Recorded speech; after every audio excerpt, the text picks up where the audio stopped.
怖的凶手。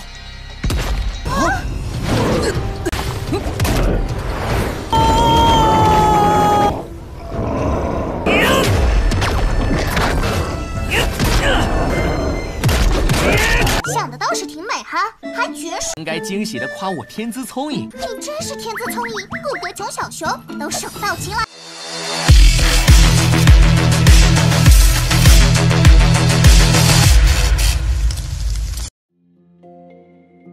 Halo semuanya, selamat datang di Ruang Sinema. Bagaimana kabar kalian semua? Semoga selalu sehat dan baik-baik saja. Sesuai jadwal, jadi pada hari ini kita akan kembali melanjutkan series Donghua Martial Universe episode terbaru, yang mana ini adalah episode yang ke-7. Bagi yang baru bergabung dengan series ini, kita sudah sediakan playlistnya. Jadi kalian bisa dengan mudah mencari di mana episode awal dari series ini. Sebelum kita mulai episode terbarunya, kita akan melihat dulu apa saja yang telah terjadi pada episode sebelumnya, tepatnya pada episode 6.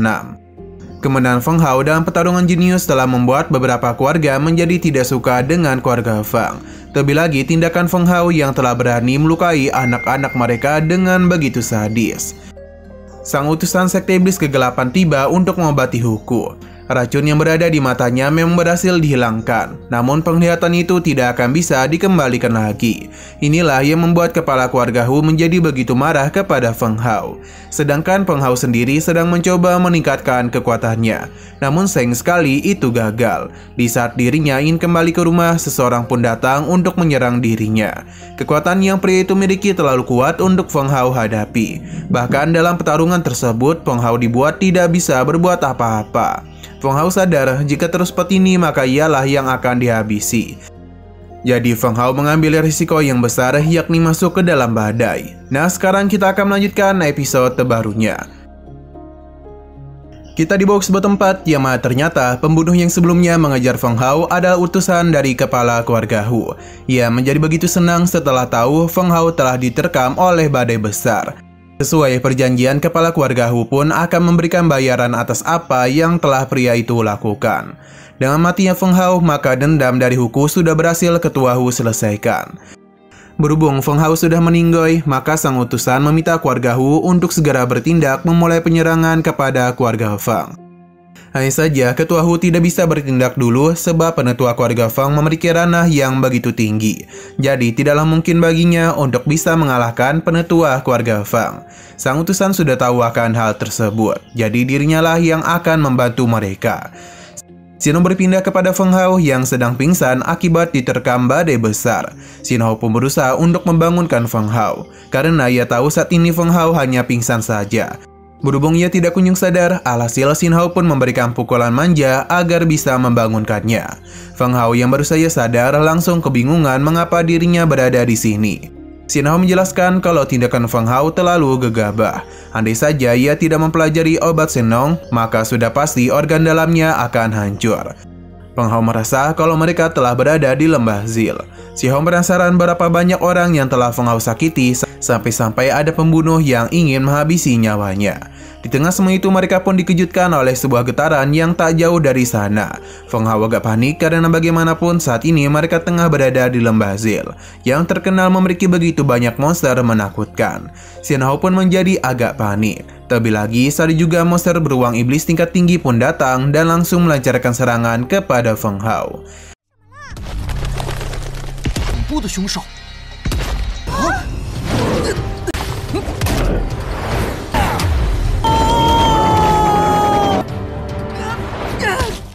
Dalam pertarungan itu, Feng Hao sempat mengimbangi beruang iblis. Namun ia salah langkah yang membuat dirinya berhasil ditangkap oleh sang beruang iblis. Alhasil dirinya pun dilemparkan dalam jarak yang sangat jauh. Ini pun membuat Feng Hao sedikit kesakitan. Tidak berhenti sampai di situ saja. Beruang iblis juga kembali melancarkan serangan kepadanya dan benar-benar membuat Feng Hao terdesak. Kali ini kondisinya benar-benar tidak baik-baik saja. Xin Hao pun menanyakan kondisinya, yang tentu dia itu telah menerima cedera yang cukup banyak. Terlebih lagi di pertarungan sebelumnya, Feng Hao juga telah menerima banyak luka. Jika terus seperti ini maka Xin Hao yakin Feng Hao akan meninggoy. Jadi lebih baik yaitu meminta bantuan kepadanya saja. Namun Feng Hao tidak ingin selalu mengandalkan kekuatan Xin Hao, karena jika seperti itu terus kapan dirinya bisa berkembang. Feng Hao yang tubuhnya dipenuhi oleh luka berusaha untuk kembali bangkit. Namun sepertinya itu terlalu sulit untuk bisa ia lakukan.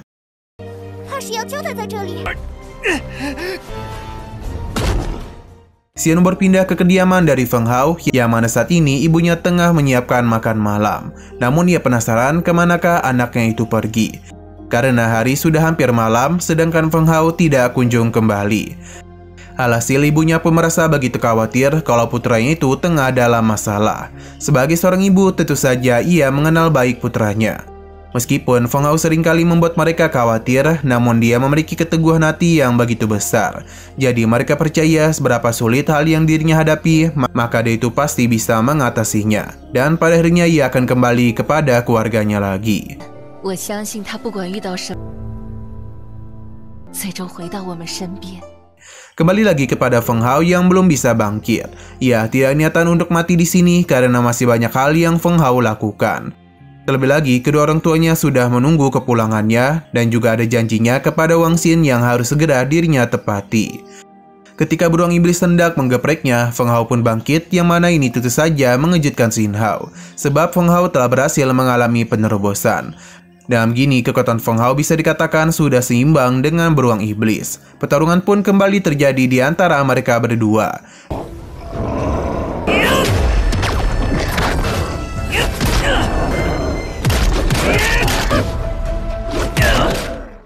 Dengan kekuatan yang sekarang, Feng Hao sama sekali tidak kesulitan dalam menghadapi beruang iblis. Namun ketika mereka berdua sedang asik beradu tinju, Feng Hao berhasil unggul dan memanfaatkan kelengahannya itu untuk menyerang balik. Setelah berhasil membentalkannya, Feng Hao tidak tinggal diam saja. Ia kembali pergi ke arah beruang untuk bisa memberikan tinjuan manja kepadanya. Dan tinjuan itulah Feng Hao berhasil mengalahkan beruang iblis.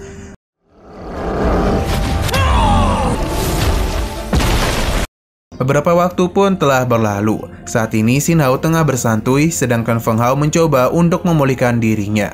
Karena bagaimanapun lukanya benar-benar parah. Hingga akhirnya Feng Hao pun bangun. Xin Hao pun mengajaknya untuk kembali, namun Feng Hao berencana untuk berada di sini lebih lama lagi. Setelah berhasil naik ke ranah Martial Master, Feng Hao baru ingin kembali ke kota Yulan. Xin Hao paham, namun di tempat ini terdapat begitu banyak monster. Jadi jika Feng Hao terus berada di sini, yang ada malah ia yang akan meninggoy. Namun justru banyak monster itulah Feng Hao berencana untuk tetap di sini. Karena dalam menghadapi monster-monster kuat, batasannya bisa diatasi dan mungkin membantunya menerobos ke ranah Martial Master. Xin Hao sudah tidak bisa lagi menghentikannya. Feng Hao meminta Xin Hao untuk menguji betapa hebat bakat yang dirinya miliki. Lalu memberikan dirinya beberapa teknik yang bisa Xin Hao ajarkan kepadanya. Namun Xin Hao tidaklah mau karena untuk apa juga dia memberikan sesuatu kepada Feng Hao. Namun ketika digoda dengan daging panggang, Xin Hao pun langsung berubah pikiran. Ia pun memberikan pujian kepada bakat hebat yang Feng Hao miliki. Jadi dirinya akan mengajarinya sebuah teknik tingkat menengah. Xin Hao bisa menjamin kalau teknik ini sangatlah hebat. Jika Feng Hao berhasil menguasainya, maka beruang kecil maupun beruang besar bukanlah lagi ancaman bagi Feng Hao. 想的倒是挺美哈，还绝世。应该惊喜地夸我天资聪颖。你真是天资聪颖，顾得囧小熊都手到擒来。 Sebuah gulungan pun dikeluarkan oleh Xin Hao, yang mana itu adalah pukulan guntur.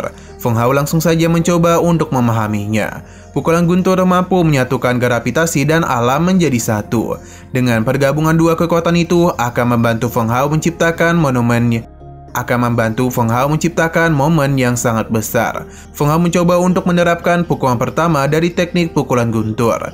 Sedangkan yang dia lancarkan itu mengarah tepat di samping beruang iblis. Ini pun membuat monster itu ketakutan, apalagi ketika melihat pohon di sampingnya tumbang begitu saja. Beruang iblis pun mentertawakan Feng Hao karena tidak bisa menghabisi dirinya. Xin Hao meminta Feng Hao untuk lebih fokus dalam penempatan kekuatannya. Feng Hao paham dan kembali mencoba. Hal itu kembali membuat beruang iblis ketakutan karena serangan itu bisa saja menghabisinya. Alhasil ia pun mencoba untuk menjauhi tempat tersebut. Akan tetapi semua itu sia-sia saja karena pukulan guntur Feng Hao lebih cepat dari larinya. 不够，还不够。 分雷拳。 Nah, sayang sekali episode pada hari ini pun harus bersambung dulu. Namun sebelum kita akhiri, seperti biasa kita akan melihat preview bagian selanjutnya. Di sini Feng Hao yang sedang mandi tidak sengaja bertemu dengan seorang wanita cantik. Namun di tengah pembicaraan mereka, sesuatu dan cepat datang untuk menyerang mereka, yang mana itu semua berasal dari beberapa bandit. Melihat kejadian ini tentu saja membuat Xin Hao marah besar. Terlebih lagi para bandit itu berusaha untuk menyakiti gadis tadi. Feng Hao segera bertindak untuk melawan mereka, dan ini juga dilakukan oleh gadis itu untuk membantu Feng Hao. 多谢女侠救命之恩。不蠢啊！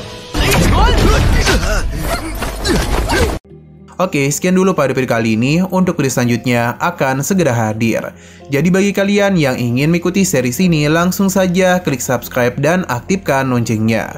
Terima kasih yang sudah menonton video sampai habis. Jika kalian suka pada video ini, klik like dan share ke teman-teman kalian tentang channel ini. Dan ditunggu aja kelanjutannya. Oke, sampai jumpa di video selanjutnya.